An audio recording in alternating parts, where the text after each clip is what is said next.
ఏపీకి జరుగుతున్న వరుస అన్యాయాలపై గళం విప్పుతున్నామని బొలిశెట్టి సత్యనారాయణ అన్నారు.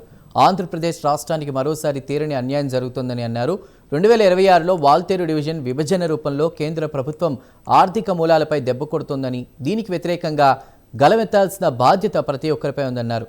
వాల్తేరు డివిజన్ను యథాతథంగా కొనసాగించాలని డిమాండ్ చేశారు. పట్టణంకి రైల్వే జోన్ వచ్చిందని సంతోషించాలా, రాకపోతే వాల్టర్ డివిజన్ నుంచి కేకే లైన్ సపరేట్ చేసి విశాఖపట్నం డివిజన్ ఒకటి క్రియేట్ చేశారని బాధపడాలో అర్థం కాని పరిస్థితి. ఇది వరకు పీయూష్ గోయల్ గారు రైల్వే మంత్రిగా ఉన్నప్పుడు 2019లోనే గుంతకల్, గుంటూరు, విజయవాడ కలిపి డివిజన్స్ కలిపి ఒక జోన్గా ఇస్తామంటే అప్పుడు ఉద్యమకారులందరూ ఉద్యమం చేసి ఇది కరెక్ట్ కాదు, మనకి విశాఖపట్నం అంటే వాల్టర్ డివిజన్ కూడా కలిపిందే కావాలని చెప్పేసి పెద్ద ఉద్యమాలు చేశారు. చాలామంది అటు కమ్యూనిస్టులు కానీ, వీళ్ళు కానీ, అధికారంలో ఉన్న వాళ్ళు, ఆపోజిషన్లో ఉన్న వాళ్ళు అందరూ చేశారు. కానీ పరిస్థితి ఏంటంటే ఇప్పుడు రైల్వే జోన్ వచ్చింది. ఇప్పుడు అశ్విని కుమార్ గారు వచ్చి రైల్వే జోన్ ఇచ్చేసామని చెప్పేసి చెప్పారు. 1వ తారీఖు జూన్ నుంచి వస్తుందంటే అందరూ సంతోషించాం. కానీ విషయం ఏంటంటే కేకే లైన్ మంది కాదు, కేకే లైన్ రాయగడ కలుపుతామని.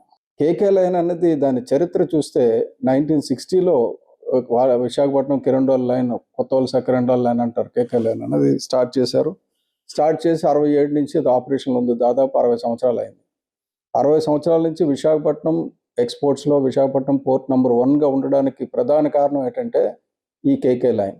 ఇప్పుడు కేకే లైన్ తాలూకా గోల, నాయిస్, ట్రాఫిక్ అంతా మనకి, డబ్బులు మాత్రం ఒరిస్సా స్టేట్కి ఇస్తామంటే ఎలా కుదురుతుంది?